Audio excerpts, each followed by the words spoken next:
Okay, perfect. Then welcome everyone to today's talk in our Materials Valley online seminar series.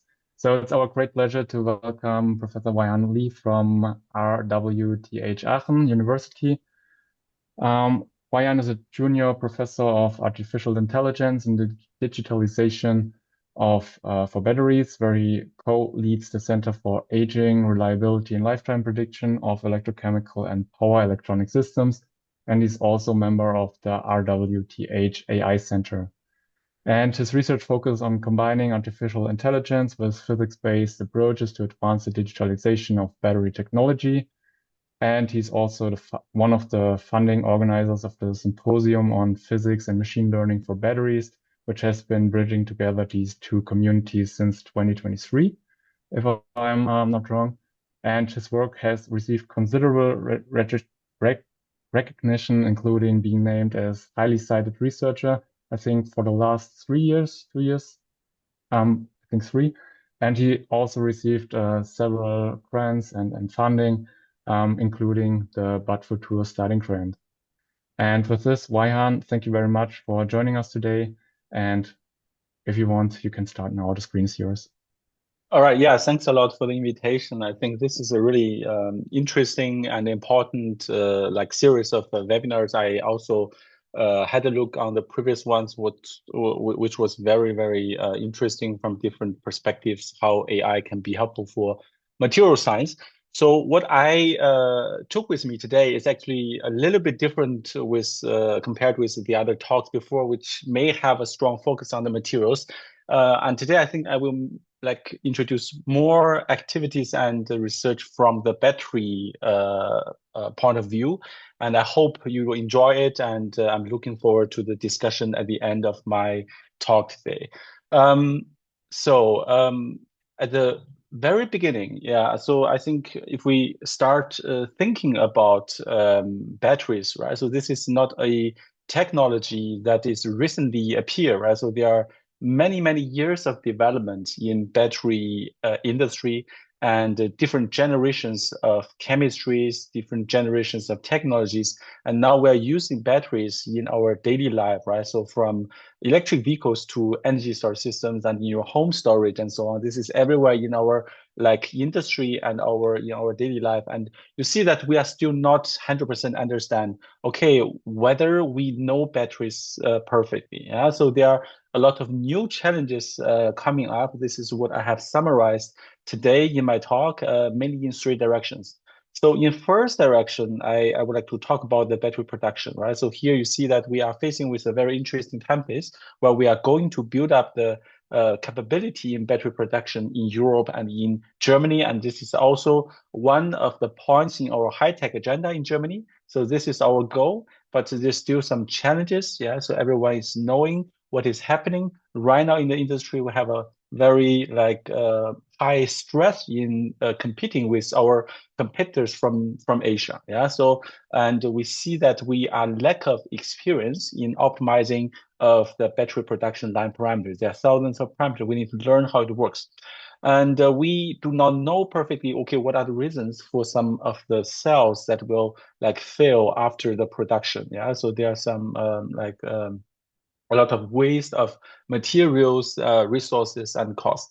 And that's why in this direction, we would like to increase our efficiency and also build up our stability in battery production. And you will see how AI could be helpful here in my later part of my talk.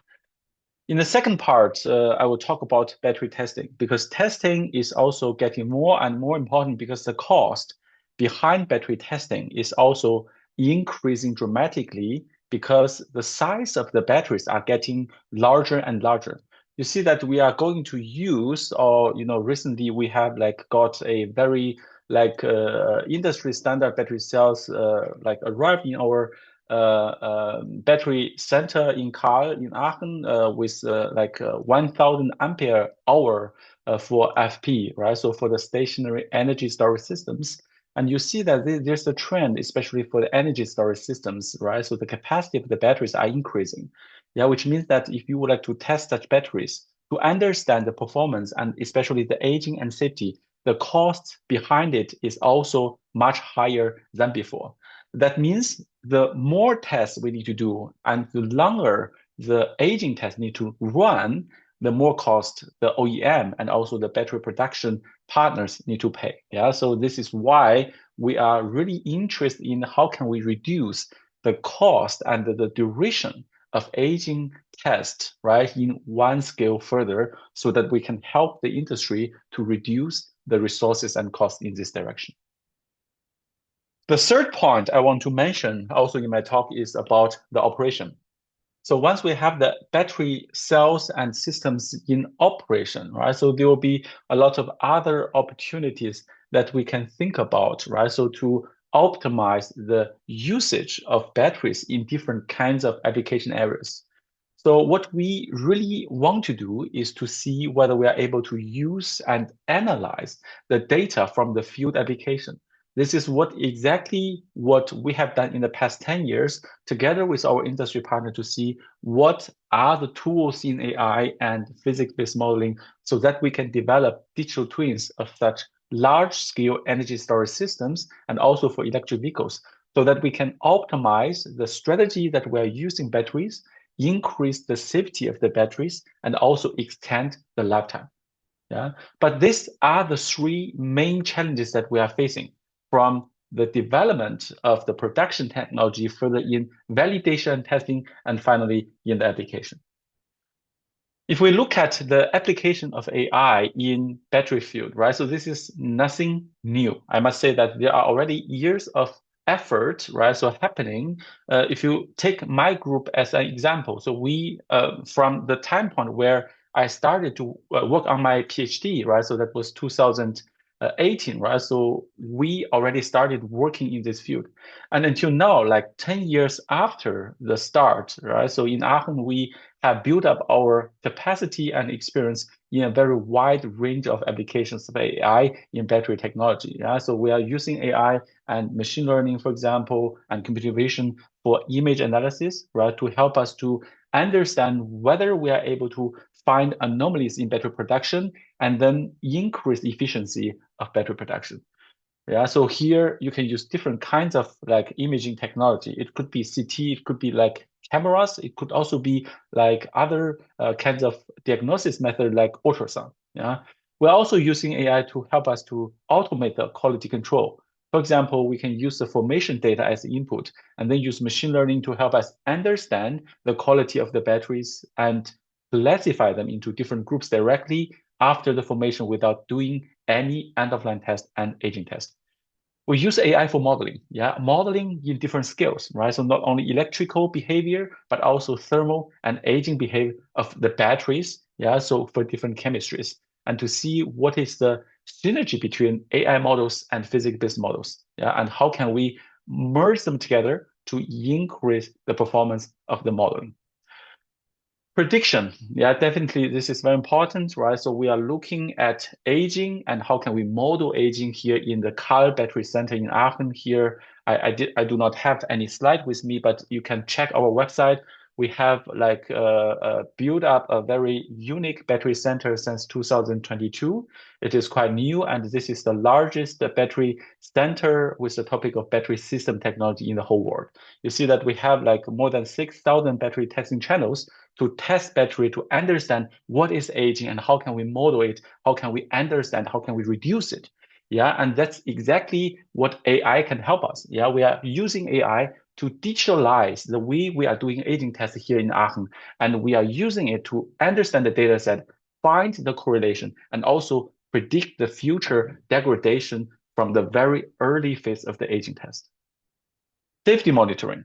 Yeah, so this is not only important for battery testing, where we are developing different AI functions for our battery testing center to monitor whether there are any anomaly already happening during testing. What we also do is also to have such functionalities in our BMS and also in our cloud for data analysis so that we can predict safety-related events such as thermal runaway as early as possible once you identify some anomalies within your batteries and also by comparing the data from different battery packs in your battery products. And finally, the goal is always optimization. What does optimization mean here? It means that we are optimizing our system design. We are optimizing our cell design. We are optimizing the strategy in charging, in discharging. Yeah. So everything, every parameter can be optimized by analyzing this data set from the beginning of production until the end of the usage. And we can then close the loop of this whole product design for battery products. Yeah? So from the material further to your cell design and finally your system. And the goal is to reduce the cost, accelerate this development phase, and also improve the performance at the end. So if we look at the tools we have, right? So if we like just group different problems or industry application into three different like categories, right? So we have first some applications in AI, in battery fields where we have very limited data set, but we understand most of the physics behind this. One example is, for example, we want to model the lithium plating of batteries.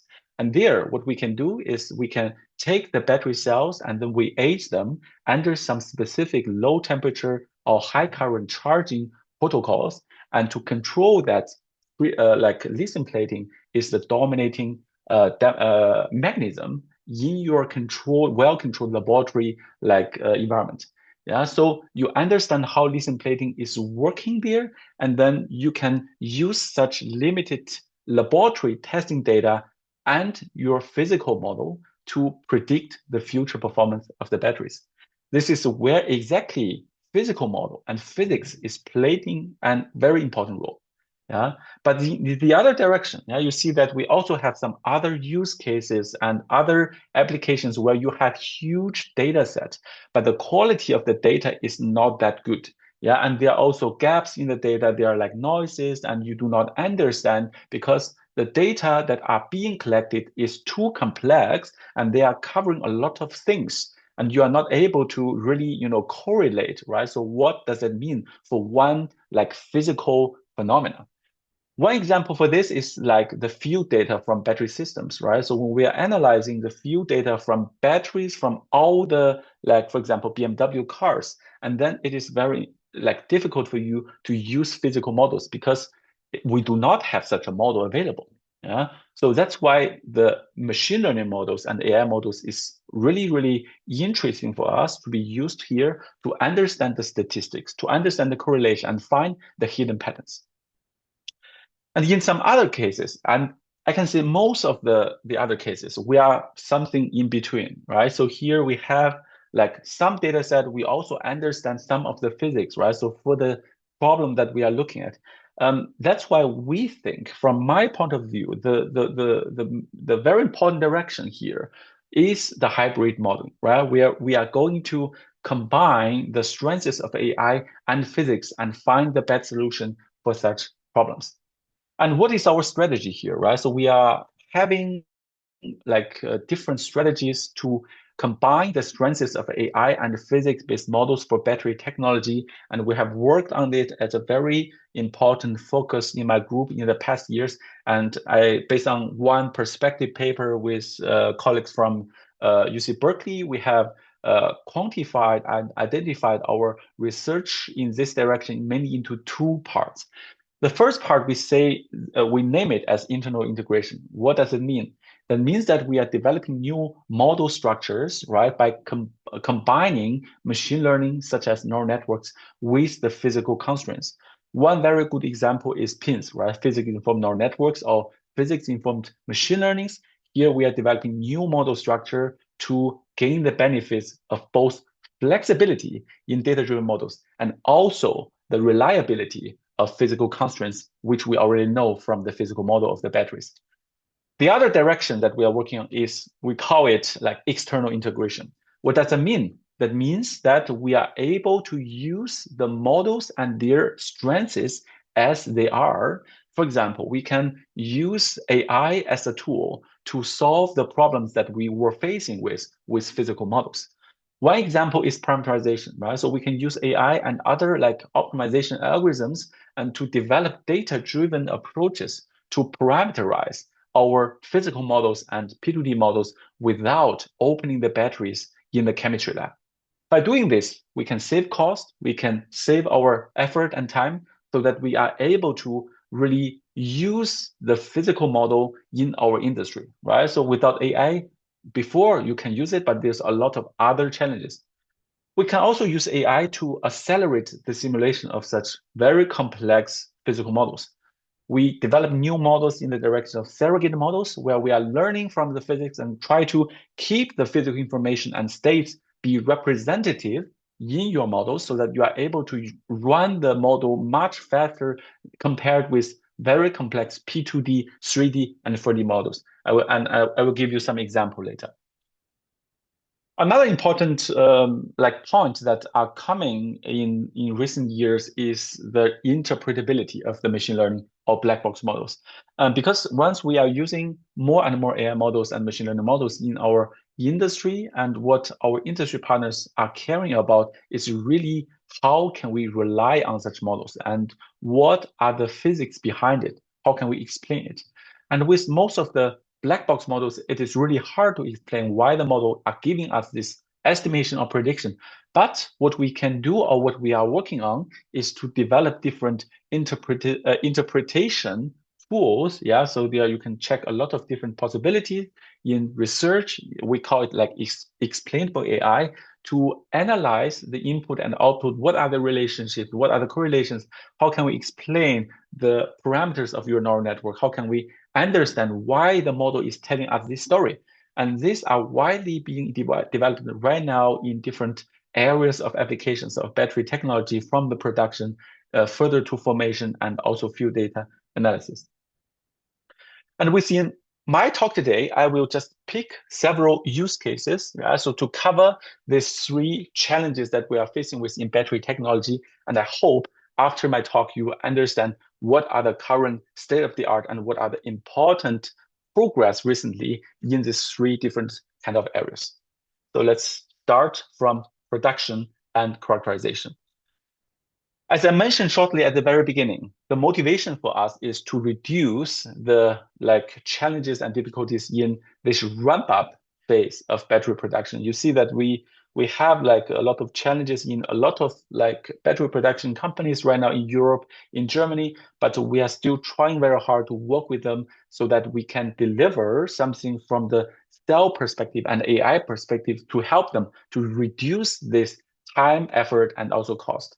So what they need is actually a very fast feedback regarding the performance of their produced battery cells. Yeah, regarding the energy density, power density, what are the cell-to-cell variations, what are the lifetime, what are the safety of the batteries, so that they can take actions directly once they know it to further optimize their production lines. You know that they have thousands of parameters, right? So you need to tell them exactly what is the performance. If you just tell them, yeah, so I am not satisfied with the performance, this is the capacity, this is the resistance, they do not reach my requirement, that is not enough, right? Because this is a very high level feedback, right? What they need is, okay, what is the problem? Which physical parameter is the problem? And what is the direction that we need to optimize? So this will be very important for them to understand how can they take actions further from the perspective of productions. And this is exactly what we were thinking in our group. Yeah, so to develop new methodology to achieve this.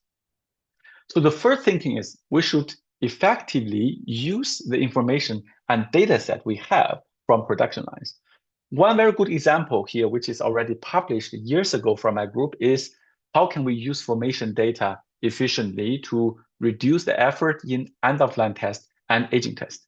You know, the challenge is that we need to always carry out very expensive end-of-line test and aging test. And the aging test is really also taking you like several months or even more than 1 year or 2 years if you really want to have a very good aging model. But that is too slow for this ramp up phase.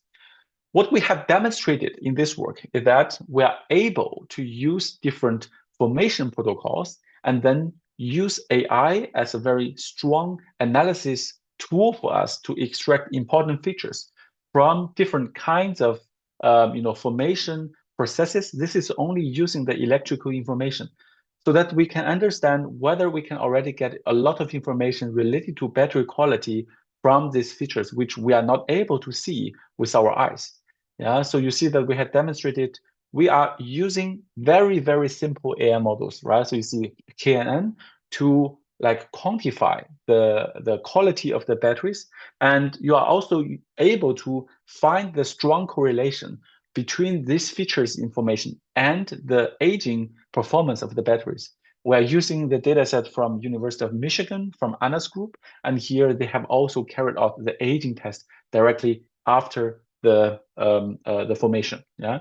So if you look at the results, it is very interesting. Yeah. So we are not only able to give you a very fast quantification and classification of the battery quality based on the resistance and the quality, the capacity of the batteries, but also give you a very high level prediction of the aging without even doing a very long aging test. And this is just the start. Yeah. So this is not the end.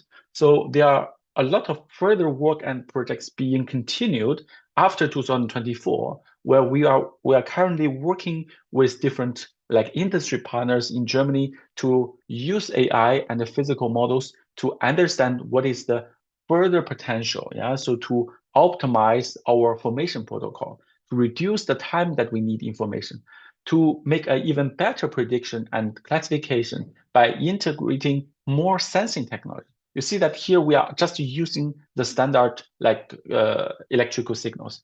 What we are working on is to use impedance. We are using ultrasound. We are using like pressure measurement. We are using like thermal measurement to gather more and more information from this short-term formation protocol so that we can make even better and better classification of the quality and also prediction of the aging.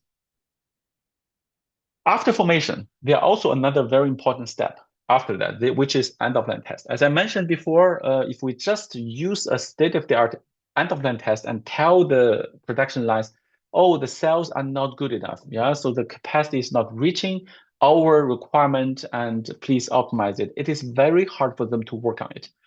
The solution we are providing is much better. So what we are doing here, as you can see, we would like to provide the information regarding the physical parameters of the battery cells from the end-of-line test. How do we do it? Yeah, so what I'm summarizing here on the top is the state-of-the-art method in our lab, in our chemistry lab, how we are parameterizing a physical model for a commercial cell. You can see what we are doing is, it is also state of the art in the industry. You need to take the cell, you need to do some electrical test, and then open it and take your materials and use different, very expensive devices to measure the parameters I'm listing here one by one. Yeah. And do not forget, you have your uncertainty in every measurement, which means that even you do this very professionally, the identified parameters or measured parameters with your complex 3 to 4 weeks of measurement in the chemistry lab will still not work. Yeah, so for BMS, because you still need some further optimization.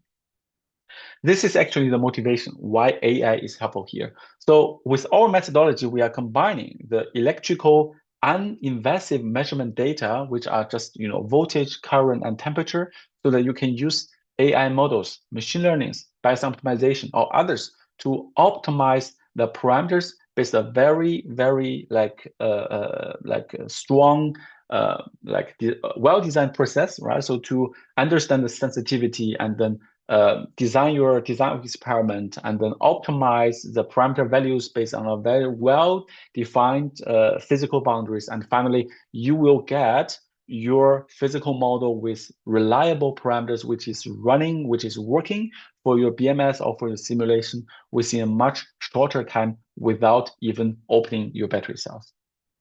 One of the very important steps in between is sensitivity analysis. We should not ignore this because this directly gives us the information whether all the parameters can be identified. Yeah, so how much can we rely on our model parameters which are identified, and what are the potential of the increase of the performance of such identification based on the design of experiments, so that you can further increase the sensitivity of several parameters based on a well-designed environmental condition. Yeah. So you see the typical way we are doing here is just to understand the sensitivity of the parameters with different kinds of methodology. We have like local analysis methods, like global methods, and so on. And then you are using this in your design of experiment to optimize your testing profile, yeah, so to further increase the battery parameter identification results at the end. Yeah, so this will be very helpful and important for the identification. If you look at the results, yeah, so this is just very early stage example which we published already like almost 4 years ago. So this is just for a commercial COCOM cell, AMC cathode and graphite anode. Here we are comparing the results from invasive method, which is the state of the art without any optimization, and with our data-driven method.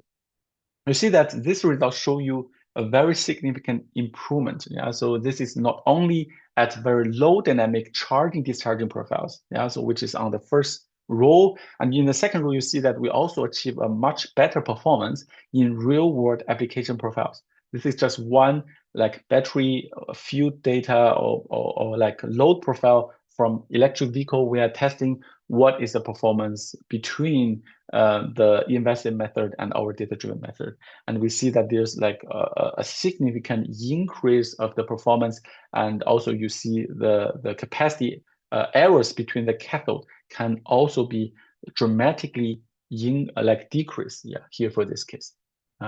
But what I want to highlight is that this doesn't mean that like post-motive analysis, chemistry lab work doesn't make sense. It still makes sense, especially for the new chemistries, because this data-driven approach rely a lot of on the literature, rely a lot of information on the database that we have in our institute. For example, you can know, okay, for parameter A, what are the reliable value area, right? So this would not be known if we are working on a totally unknown chemistry, which is just coming up in the market. What I want to highlight is that AI methods can also work with classic method together. Yeah, so what we can do is that we can use state-of-the-art method in the chemistry lab and measure such new chemistry parameters, and then use this AI method as the second step to reduce your uncertainty, to increase the reliability of your parameters. And they should work together actually in the future. So what are the next steps and what are the other opportunities? Yeah, so we are also using different technology to further make this data-driven approach even more powerful. Yeah, but there are a lot of parameters, especially here, one very good example, the geometrical parameters. Yeah, like the length of the electrodes, the area of it, and also the thickness of the electrodes separate and so on and so on. Usually, this is something which could change dramatically if we have different capacity of the batteries. So that's why it's very difficult to also define the boundary values. That's why what we thought about is to use image-based analysis, which also doesn't require us to open the battery cells. That's why, I mean, for many years, we focus a lot on cell level and material level CT analysis. Yeah, so our role here in this area is to develop different computer vision and AI tools to help us first extract physical information from your CT data. Yeah, they are like the parameters which you also need for your P2D model. Second, what could also be very important for the industry is the anomaly detection. We're using CT as a very important tool, definitely together with our AI methods, to identify whether we are able to see any anomalies from your geometrical images, yeah, so which are not being able to seen from your electrical measurement, like capacity test and other kinds of electrical testing. So that's why we can like know really a lot before you are doing a long-term aging test, by directly find out the correlation with the features we can find in such CT images with the future performance and even safety issues of the batteries. What we can also do, yeah, so if we really go in one step further, right? So we want to understand the aging, yeah, we want to understand the materials. What we recently also published in this direction from my group is the computer vision and AI methods, yeah, so based on deep learning methods to quantify what are the lithium plating in our batteries. So you can see that we use a very big data set of the battery cells that we have also aged the battery cells or carried out the environmental work in our lab here in Aachen. And we are using a big data here to train our machine learning model, which is able to be automated to help us to identify and quantify the lithium plating for every single layers of the batteries based on the post-motive analysis results. And this will then close the loop with the lithium plating modeling. So because for lithium plating modeling, you need to tell the model how much percentage or what are the indicators for the lithium plating so that we can bring such metrics to our aging modeling like back.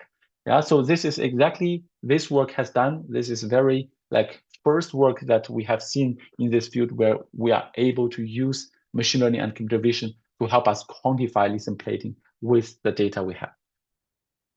But what is the next steps? Yeah, so you see what we are working on in our lab is with a very strong focus on automation and digitalization. You may have seen a lot of like self-driving labs in the world. I think most of them with a very strong focus on chemistry and material development. So what we have built up recently in Aachen in the past years is quite special. And what our focus is end-of-line characterization.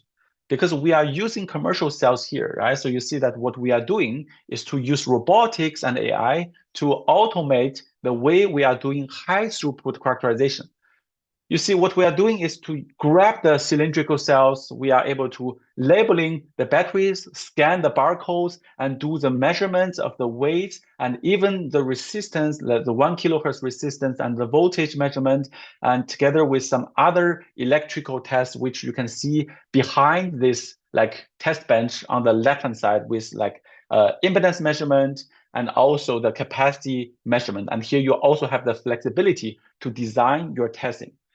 So once this has been done, we are also able to transport the battery cells are being automatically like measured on this test bed to the other end of this lab, where we have a huge industry CT, where we use another robotic to measure the CT of the batteries to get more information from the mechanical behavior and mechanical information for the modeling of AI. And this is actually a very cool demonstration and for self-driving lab with robotics and AI to accelerate the way we are doing like end-of-line test and aging test. Yeah. So you see, this is a great opportunity, but for modeling, it's also a great challenge because we will get a lot of data in 1D, 2D, and 3D, where you are able to use like some new technology in AI modeling, such like multimodal AI modeling to understand what does this data tell me and what are the correlation with battery quality and also aging. So this is exactly being worked on with my Bad Futur research group here in Aachen with 4 PhDs. And this is with a very strong support from a industry advisory board with all the important players from different directions, like almost 20 important players in different directions. And this really interesting to see how this further goes. So with that, I'm closing the first part of my talk. I hope you now understand what is the interesting work that are being carried out in Aachen together with a lot of partners in production and characterization. And the next part, I would like to talk more about battery testing, especially the aging test, and how can we do modeling with such data.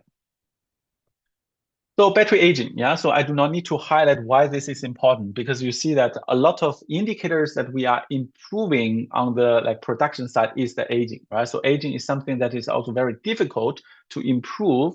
Yeah, so it's related to a lot of things, right? So not only about the chemistry, the material, but also about your cell design and also your system design. Yeah, so even the inhomogeneity in thermal management would also bring a lot of further aging in your whole system level, like battery applications. That's why not only the production side cares about aging, but also the OEMs. Yeah, so you see that no matter this is automotive application, it is like home storage application, even e-bike, even stationary energy storage system, we care about aging. Why? Because aging is directly related to your driving range. Yeah, so all the important performance indicators. the safety of your products. Yeah. So what are the costs of your system, and what is the warranties that OEMs can provide the customers? That's why it is very important to quantify and understand aging in a very short short period. So what we are looking at in Aachen is to use our special facility. Like we have like more than 2,000 channels that are designed to do this mass cycle high throughput testing for battery aging development and with AI. So what we are doing is like in different projects, you are seeing that we are developing the next generation of battery testing software and AI analysis tools so that we are able to integrate different AI models and battery diagnosis and prediction models into the testing procedure, yeah, in our testing center, so that we are able to understand aging and be able to predict the future of the degradation within the testing procedure. So state of the art is that you are not able to do that. Yeah. So you need to like carry out the test and then download the data and then do your analysis, build up your model, and then you are able to do it. But what we are working on is to make everything working in real time during the testing. So this will be also interesting to see what is the role of AI in the future for design of experiment for testing. What is the role of AI in monitoring the testing procedure? Yeah, are we able to identify anomalies? Are we able to make decisions? Yeah, so we will need this AI agent in the future to help us optimize our testing procedure. So this so-called online design of experiment. Yeah, so we need to optimize and efficiently use our testing facility. One example is that, right? For example, you have your initial testing metrics, and then you carry out some tests for several cycles. And then now is the time point used to decide, okay, this channel, should I stop the test? Because I have already had a very good, reliable prediction model that can tell me, oh, this cell will have like 500 cycles. We don't need to test it. And then you can stop this test and then replace it with a new testing condition. Yeah, and your AI should also be able to tell you based on all the information, all the data you have gathered until the current time point to optimize what should be the next point that we should test for the next step. So that you are able to use AI and multi-agent AI in a way to optimize your testing plan adaptively, right? So this is not one-time thing. This is in real time and will happen from the beginning of the testing until the end, which means that you will be able to increase the efficiency of testing dramatically. Once you have the data, it is still not an easy task to predict the future. Yeah? So you see that I'm showing you one very famous data set from our lab, which is about like 48 battery cells being aged under totally the same condition. Like this is not a new data set. This has already been widely used in a lot of modeling works in the literature. You see the challenge here is that even though at the very beginning, right, I'm marking here like the red circle. At the very beginning, you can see really no difference in capacity fade. Yeah, so between these 50 cells, and it is so tricky to get early stage signal if you only use your electrical measurement. But at the end of the life of the batteries, here I have two different lines. One is the yellow line, which is about 80% of end of life for the batteries. Yeah, the other one, the red one, is about 65%. You see that there we see as high as 400 cycles of difference among the cells. How can we predict this? Yeah, so what are the possibilities that we have in our pocket, right? So to be able to predict this in the very early cycles. So our like strategy that we need to like extract more information from the cell in the beginning, yes, and then you definitely also you need to use AI to do that. That's why in a lot of projects that we are carrying out right now, we are looking at different options. We are looking at the pressure measurement, right? So the deformation of the battery cells. We're looking at the early development of the impedance. We're looking at what are the like features from your CT, from your mechanical behavior. What are the behaviors of the the thermal imaging, yeah, for example. And with this multimodal data, we are able to build up AI models to predict the future much better than only using the electrical signals. So this is only the prediction part, yeah. But with this prediction model, you need to develop further modeling and AI algorithm to help you design the experiment. So this is just some preliminary work from some ongoing projects here in Aachen from my PhDs that they are developing optimization tools to be able to help us as engineers and researchers to decide what should be the next testing point that will give us most of the important information to reduce the uncertainty of your aging model.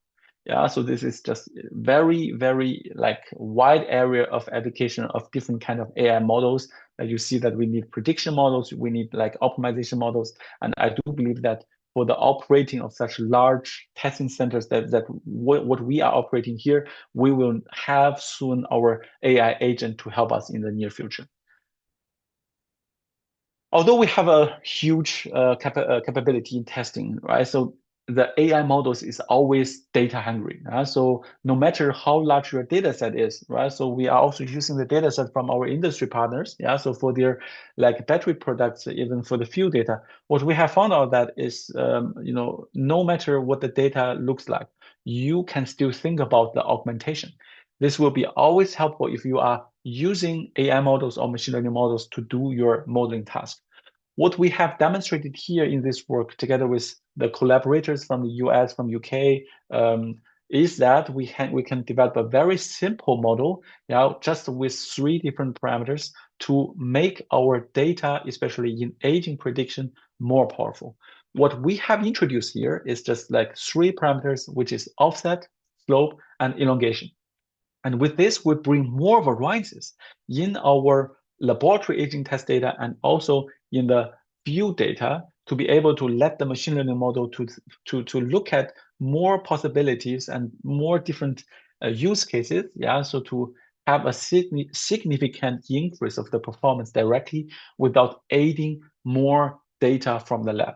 You see that this is just a very good validation using the data set from the co-authors, right, from us and also from Stanford. You see that we are showing a very good increase, no matter we are using very simple machine learning models like a GPR or deep learning models like CNN. Yeah, so this is very important for reducing the effort in aging test and also reducing the testing like time and cost efficiently in our lab and also industry application. So you see here we are able to like reduce it in almost like 50% of the whole effort. Once you have the data, yeah, so what you also talk about or think about is the modeling part about the performance. Yeah, so what we are looking at the very beginning, as I mentioned, is how can we combine the power of AI and physical model in the sense that we can gain more benefits, right? So for like the simulation speed, but do not lose information that your P2D model or P3D model are giving you. This work it's a very nice collaboration with Imperial College London. Yeah, so together we have developed this new methodology in AI surrogate models for physical modeling of battery cells. This is just one very first use case for single particle model because that is the very basic one that we are using in daily life in our battery simulation. What we have done here is to develop different, fast and generalizable neuron operators to replace such complex like electrochemical model, but still gain the similar or totally the same information regarding the important states of the batteries in your anode, cathode, and also electrolyte. You see that we're able to use this new methodology to accelerate the physical information with single particle model by almost 200 times. So transfer, yeah. So transfer is also a very hot topic right now in the industry. We are discussing a lot with our industry partners because they do not only need to develop models for one generation of battery products. They need to care about different generations. They need to think about what are the benefits if we develop a new model structure that has been validated with one generation and whether it is possible to have very limited effort to transfer this model to the next generation of their products if there's no huge changes in the chemistry. And the answer is definitely yes. So this, without what I'm showing you on this slide, is just some like work like 3 years ago where we have validated this methodology in transfer learning for SOH estimation. What we have done here is to use a small battery cell which has been aged in the lab, and to use such model to develop such data to develop the SOH estimation model, which can be easily transferred to the field data application of very large industry scale battery cells, which are both having the similar chemistries. Definitely, they are from different manufacturers. They have minor differences in chemistries. They also have different electrolyte, I guess. Yeah, and also different style design. But this work has demonstrated the potential of using transfer learning to further reduce the effort in model training and also gathering the data for a new battery cell. And by developing such model structures, we will be able to also transfer the knowledge and the information we have learned from different generations to the future generation. And finally, once we have these different kind of models, right? So you see that I introduced the electrical models, thermal aging model, and so on and so on. There could be also system level models. What will be the future look like? Yeah. So what will we be able to test in the future? So I think this slide show you the future. How we are doing this in the future is that we will get the battery cells be transferred from the production lines, either from the OEMs or from our like production partners. And then we will design our physical tests with our AI methodology. And this will be much less than the traditional state-of-the-art aging test, physical test, because we are replacing it with a large amount of virtual battery tests.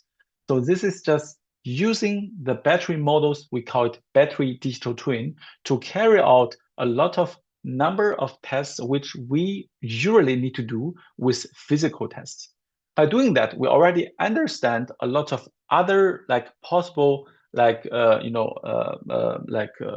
boundary conditions, and so that we are able to think about what are the important physical tests that we must do. Yeah, by doing this, this is possible to look at what are the potential of using such AI models to replace a large number of physical tests, and so that we are able to finally give the feedback to the production line to see, okay, the cells are not reaching our requirement, but what are the reasons, right? So what are the parameters that should be further optimized? Is this because of this parameter A of the battery, or this is because of the other physical parameters? This will give the production line a much clearer direction so that they can take it with them and then further optimize their thousands of production parameters. That's it, the future of testing, okay? The final topic of today is the operation. So this is exactly what we have also worked a lot, or most of the work are with our industry partners together, because you see the field data are coming from the industry. AI is from the industry and should also go into the industry. Yeah? So that's why working on AI without collaboration with industry doesn't make sense. Yeah? So I will show you why. Because we need a huge data to work with. So this is just one example what we have worked with in the past years, yeah, with our like industry partner. I can also name it, right? So this is with BMW because the work has already published, right? So we are helping or working together with BMW to analyze the data for more than 600,000 vehicles from all over the world for the same battery cell. And here you can see, you can look at this diversity, right? So this variances in aging trajectories. Yeah? So this is a huge challenge for data analysis. And what we can use as tools from AI are also a lot of options, because we can use, for example, clustering methods to understand what are the anomalies. We can use clustering to also quantify and classify different user behaviors, different usage patterns. Yeah, so from between different countries, from different seasons, from different products generations. How can we learn from it? What are the errors? What are the potential to improve? We can also use statistical learning to predict the future. Yeah, so to predict how can we understand what is the best variety that we can provide to our clients, whether we can just be better than the other like competitors. Yeah. But working with field data is also a great challenge. Yeah. So we have worked in this field for almost like 10 years. And you see, I'm just showing you one example why this is challenging. the field data on the top, right? So this is from BMW. You see that once you have different software versions, we are showing it as different colors here. You will just get different labels for your machine learning algorithms. So you have different SOH values for the same car. But the challenge is that we do not know which one is correct. That's a challenge because you are not able to force your clients who is driving your vehicle products and say, okay, you must come to my like lab to do some tests every week or every month. Yeah? So you can only do that when there's some problem happening. And you cannot 100% rely on the BMS because the current state of the art of the BMS are not delivering reliable BMS algorithms. So that is the case right now in most of the OEMs, right? So it's not that okay, Tesla can do it better. No, I mean it's similar. Yeah. So I think there are some like companies can do it better, definitely, but I mean everyone is facing with this challenge of labeling. If you look at the lab data, this is also the same battery cell that we have tested for BMW. You see that the advantage is that you can do very like clean data analysis and gathering, right? You have a very accurate measurement in your lab. You can design your checkup test, your characterization test, right? Very good, right? So you can analyze everything.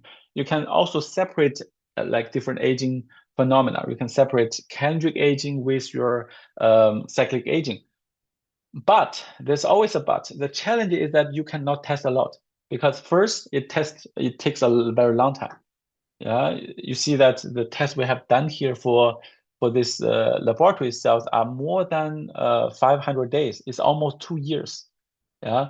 Another challenge is that you cannot test too many cells because every cell means there's some cost, especially that we are using new battery cells like so fast, right? You have like very quick updates of your chemistry, your cell design, and so on. You are not able to force such a high cost in battery testing. That's why our idea is we should find an intelligent way to combine the power of the data from both your clean data in the lab and also your noisy or big data from the field. Yeah, so one challenge is that we do not even have the same the data format. Yeah, so for example, the field data, some of the OEMs, they're not collecting the data with time series because it takes too much storage space. What we did there is to transform this, the time series data in the lab into the same data format like what the field data are being collected, which are histogram, which are statistical information. And by doing that, you are able to compare the correlation between the features with the function that you are going to develop. For example, here, one example is SOH estimation. You can analyze what are the features that have very strong correlation with your SOH, no matter in the lab data, but also in your field data. And with that, you can develop better models for aging diagnosis. And this has really helped us to increase the performance by almost 60%. As I mentioned, we can also do anomaly detection, but this anomaly is not the anomaly related to the safety. What I mean as anomaly here is an abnormal SOH estimates from your BMS. Yeah, so we should make it very clear there are two different things. The anomaly can be identified because we can use statistical learning from our data sets so that we can learn what are the normal behavior and what could be the anomaly, which may come from your BMS hardware errors. It could also come from your software errors. But what we have demonstrated here with BMW is that we have triggered a new battery like management system software version, which we know that is a faulty algorithm, so that we can check whether our statistical learning algorithm is able to find it out or not. And the results are very, very good. We see that using this statistical learning, you can do a very good work before you do anything reliable, right? Because if your data is not reliable, you're not able to do a very good prediction. So we also look at different solutions for this challenge in labeling. Yeah, we see that, oh, labels cannot be trusted, but what could be trusted here? What we can trust is the very small number of labels at the very beginning.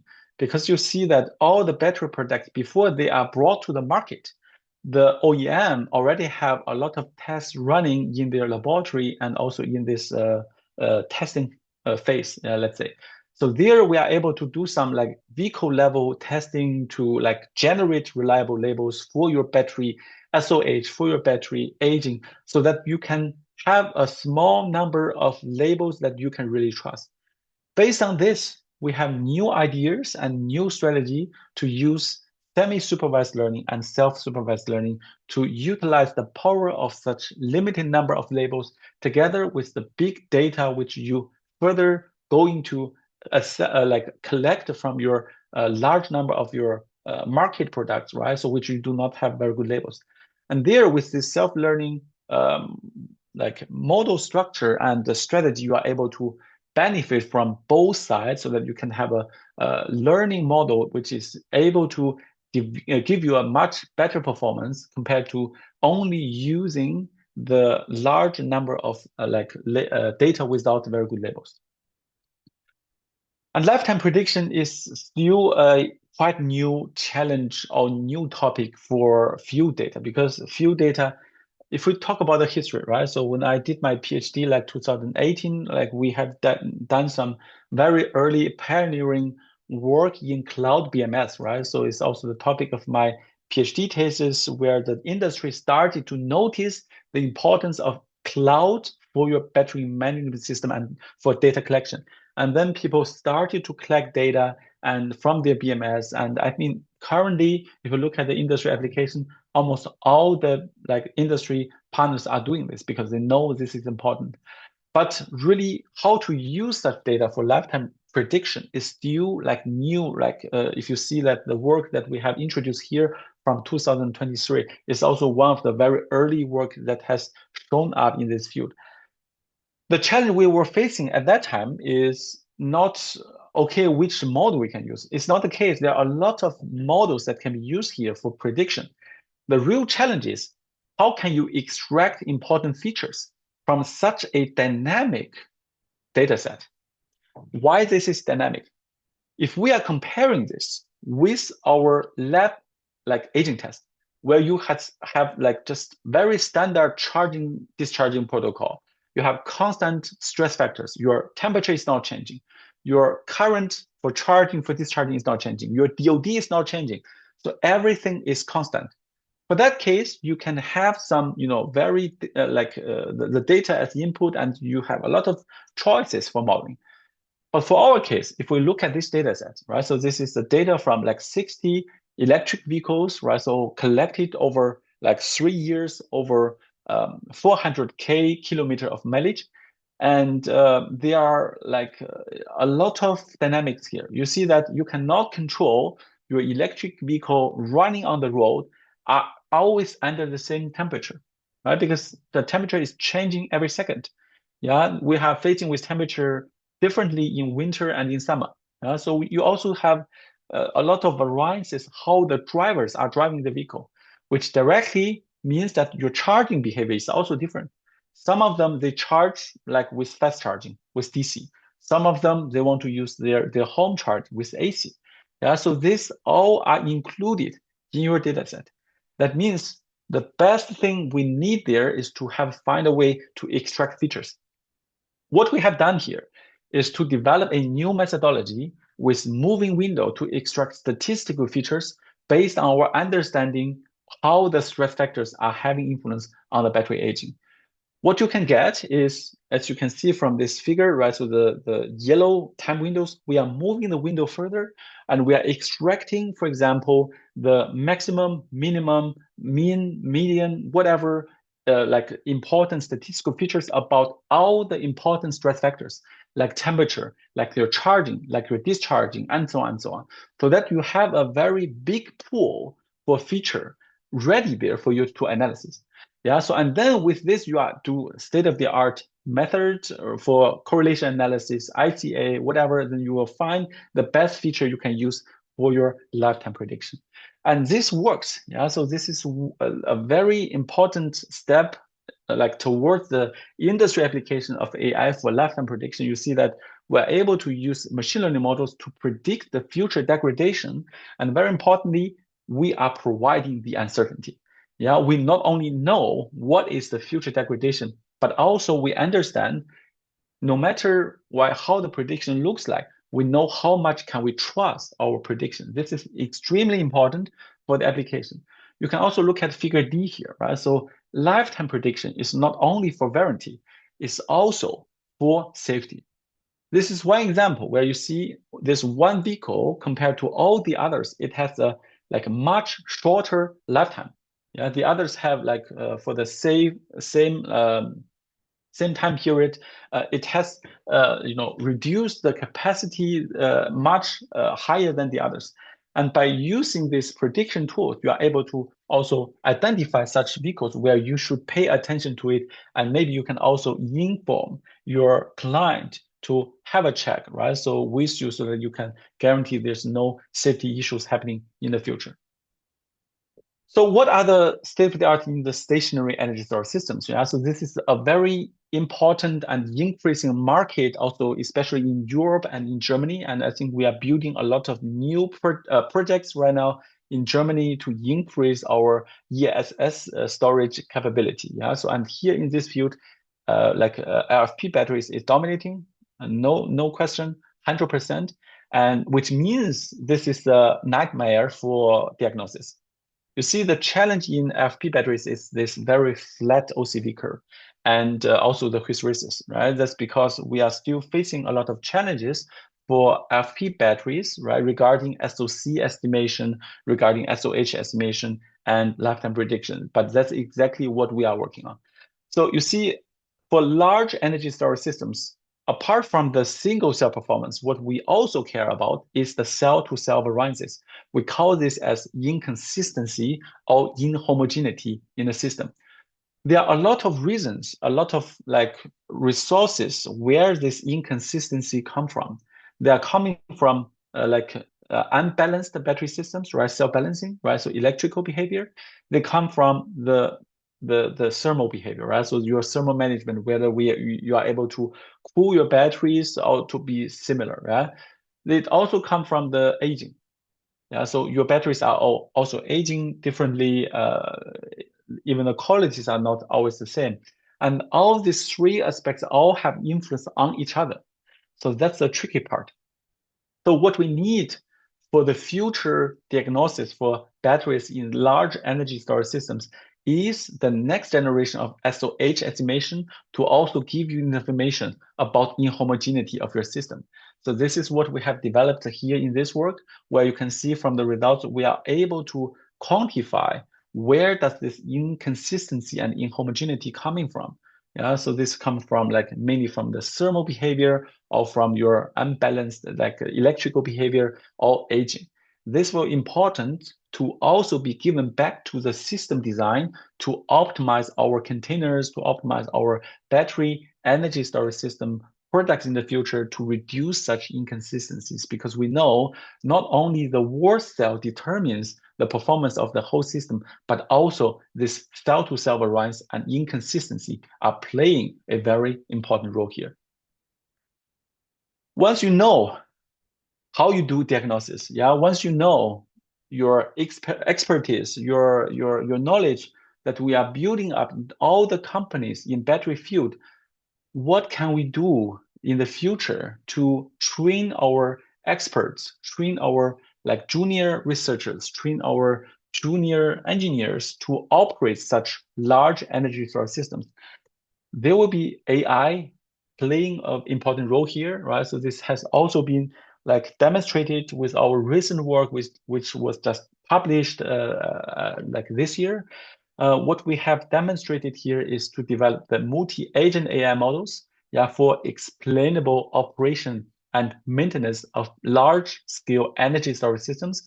So we have demonstrated it with different open access large language models and agents that we have developed together with the collaborators here for a like several megawatt energy storage systems, and to see what is the potential there to develop such AI agent to support our junior engineers and researchers to like learn from it, like get reliable information, like to get reliable diagnosis methods and results to further make your operation of large-scale energy storage systems more reliable and intelligent. Yeah, to summarize, yeah, so I'm also now coming to the end of my talk today. So what I have discussed is more about battery technology, right? So what is the future of battery technology in AI and digitalization?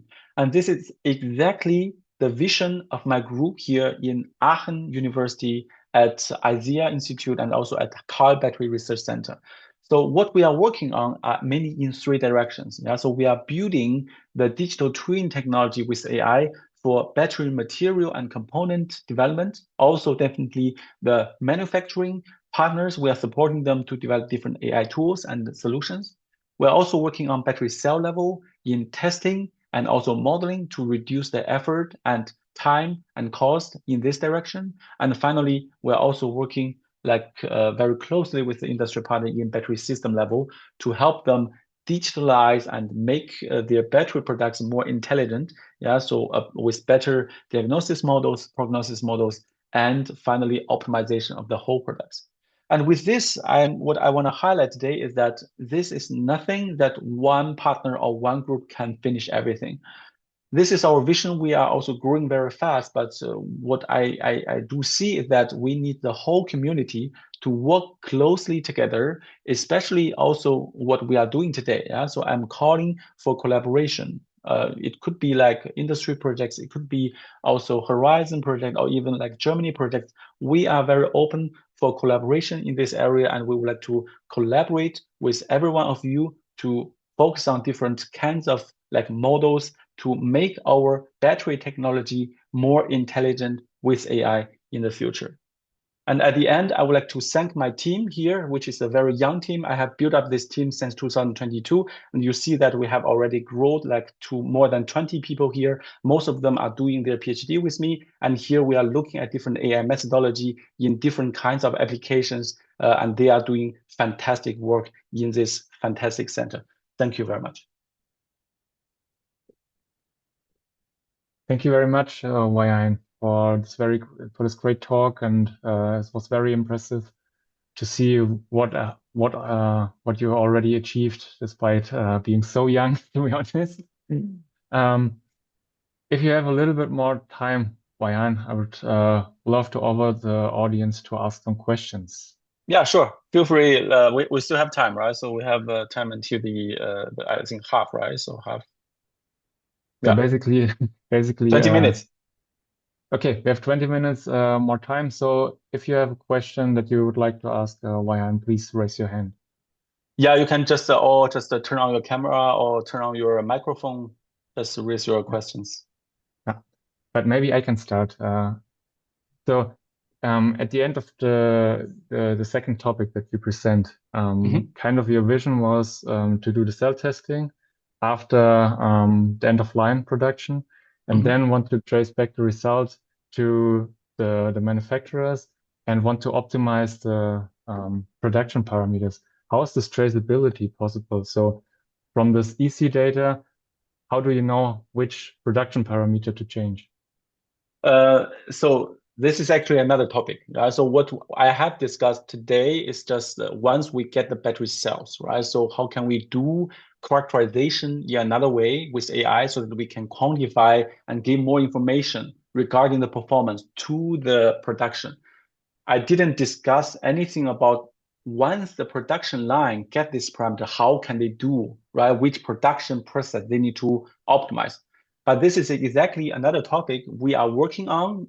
We have like a recent like a Germany funded project started together with the EAS, right? So what we are doing there is actually to work with EAS with the production partner together to analyze the whole production processes data. They have digitalized their production anywhere, right? So they have collected a very good data set, which we can see once, right? So we get the information, the cells doesn't reach the required capacity, for example. What could be the process that had lead to this phenomena? And this is only possible once your production line are digitalized. So and then you have the data which you can look at the correlation, right? By doing like different kind of analysis.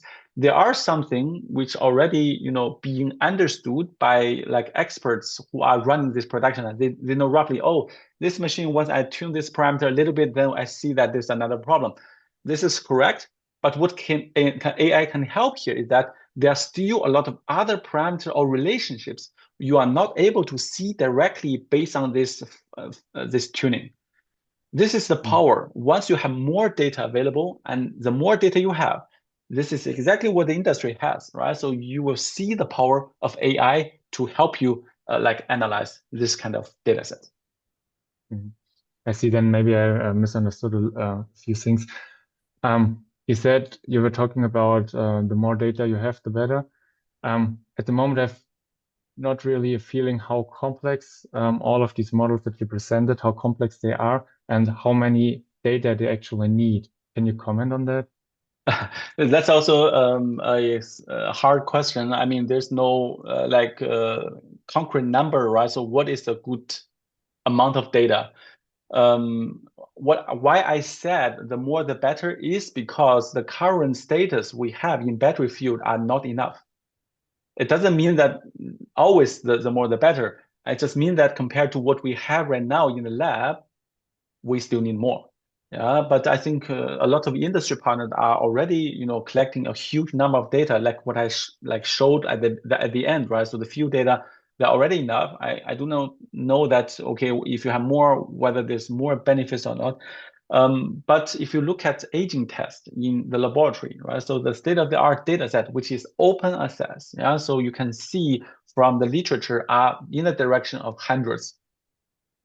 So 100 cells, yeah, so definitely you can develop some machine learning, you can demonstrate some models, but I must be honest, it's not always, large enough to see what is the power of deep learning models and even larger models. And because your laboratory test just didn't test all the possible conditions.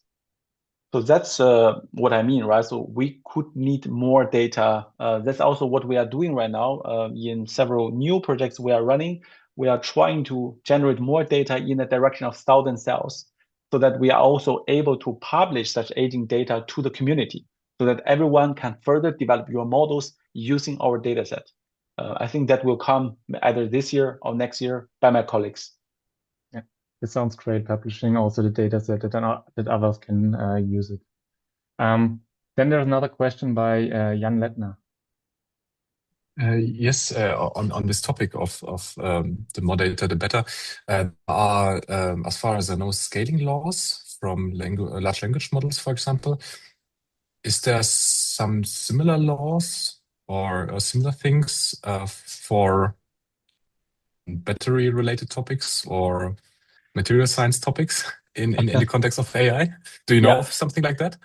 Yeah, I think that's a really interesting question.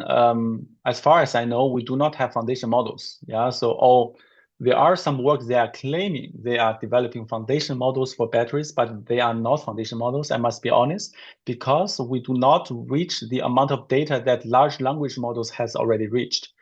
So that's why, I mean, foundation models in the future for batteries will be something hybrid. Yeah, so this should not be like large language models, which is just like black box models because they are just different. What we need in battery and especially in automotive is a very high standard of safety and reliability. And black box models, especially for the functionalities we need in the BMS, are sometimes very tricky to convince the industry partners. That's why what I introduced at the very beginning is that we need hybrid models where you have machine learning, you have neural networks, but you try to put more physical constraints. But this is not directly what you mean here, but because you are mentioning the LLMs, right? So what I want to say here is that what we need in this future for the foundation models is how can we bring more physics into our foundation models in a way, for example, physical constraints, in a way, for example, physical features, right, from our data. But that is still, how to say, under development, and it may take some more time because you see increase of the available data sets for this is also not that fast as like large language models. The challenge is really because this is really industry data, and most of the industry partners, they are protecting their data set. They are developing something alone, right? They will not be able to share it to their competitors. Yeah, so they also do not want their competitor to use their data to develop some models that could benefit them. That's why there are some slow movement in this data generation and foundation. Yeah. Perfect. Then Weihan, Thank you very much. perfect. Weihan, oh, Hongwing wants to ask first. Okay. Yes, sorry. Thank you for this very impressive presentation. I have actually two questions. The first one is, like in addition to production usage and so on, I think recycling can be a very big business for batteries. So what is your take on this point? So then how then all such models you have been building up could be used to guide the recycling? Yeah, very nice question. Myself and my team are not focusing a lot on recycling. This is not it's also not the topic of our car battery center, because in Aachen we have another colleague who is working on recycling also very successfully. They also have very successful spin-off. You may also have heard of Sided, right? So which is one of the very important pioneers right now in Germany and in Europe in battery recycling. What we work is actually before recycling. What we do, for example, we do a second life application. Mm-hmm. We do want to evaluate whether this cell is quantified for another round of usage, or should we recycle it right now? We would like to help to make the decision, but we are not very, very deep in the recycling technology itself. What I heard, or based on my conversation with the colleagues from recycling, AI is actually also showing a great potential. For example, they are doing a lot of analysis based on different sensing technology in the recycling process. Yeah, and there they also would like to find out what is the best parameters, for example. Yeah, so it's very similar to what production is doing, to what testing is doing. This is just another use case. Yeah, so we are another data set. Yeah, a lot of chemical information and so on, but there are always some goal for the optimization and for prediction. Yeah, so that's why they also are using more and more AI tools in their business and in their technology to make their work in engineering more efficient. Mm-hmm. Thanks. Another question from my side is, lithium is becoming a critical material or element. So what is your opinion about the other types of batteries like sodium ion battery or magnesium based and so on? Yeah. Another great question I didn't touch at all in my talk, right? So sodium-ion batteries, definitely there's a great potential. I will not predict, for example, what is the market share of sodium-ion battery in the future. What I can tell is that what we have done until now in a lot of projects right now in stationary energy storage systems, what we are already doing is the demonstration of commercial sodium-ion battery systems. So this is already there. So this is not something like solid state battery, which is not there yet. So sodium-ion battery is already there. The question is just what is the performance development further? Yeah, so this is, I can take another example. If we look at the LFP battery and MC battery, right? If we look at it 5 years ago, 10 years ago, we say that, oh, MC maybe is the future, but they are competing. One technology is developing further and with a much faster speed to drop the price, and the market for this technology will just grow up. Yeah, that's also why, for example, there are more and more electric vehicles are using LFP batteries because of the price, because of the safety, because of the lifetime. Because especially the cost is the key factor. This is exactly what the clients are caring about. And if we come back to our discussion to sodium-ion batteries, right? Sodium battery, we need to monitor further. There are several advantages, right? So safety and low temperature performance and so on and so on. Very great technology, especially the sustainability of the materials, right? So you do not need lithium or others. But what will be the lifetime? what will be the cost, right? So the cost is very important. How this cost will further develop. If FP battery, for example, will further drop their price, it will be a hard time for sodium. But if your sodium can develop much faster and then have a much cheaper price in the very near future, I do see that there will be an increasing market for sodium batteries. But the future will be something very diverse. I mean, there will not be like only one chemistry demonstrating everything, because the market is large enough and we always have some special applications. We need some special batteries. That's why I do see a great future for sodium battery. That's why also I think there are a lot of colleagues that are working on this chemistry and also material development. Yeah, very important. Thanks for sharing. Yeah. I have another question, Weihan. It's regarding different chemistries and different cell formats. And also, you mentioned the solid state battery. How easily can we transfer these approaches, these AI-based approaches, to the different chemistries, to the different cell formats, and so on? Can we use the knowledge and simply transfer it between the different systems? Yeah. Or do we? So very like important question a lot of industry partner also ask, right? So because they are also looking at different chemistries, they are not relying on one specific chemistry. They need to be open to different technologies. This is actually one of the key research questions I'm trying to answer with a lot of projects that we are running here. What I can say is that there are always like similarities there. If you look at different chemistries in lithium-ion battery, for example, between LFP and LMFP, right? So you see, oh, they are similar, right? So there will be some similarity. There's some foundation for you to transfer. Yeah. So if you just use data-driven or some other or even physical models, if you look at transfer between MC and LFP, it will be a little bit harder, right? Because there will be much differences. If you look at like solid state and lithium ion, they will be even harder. I mean, that's what I mean. It's not possible. It's possible even between let's say lithium ion battery and sodium ion battery, because how they are working, there are some similarities.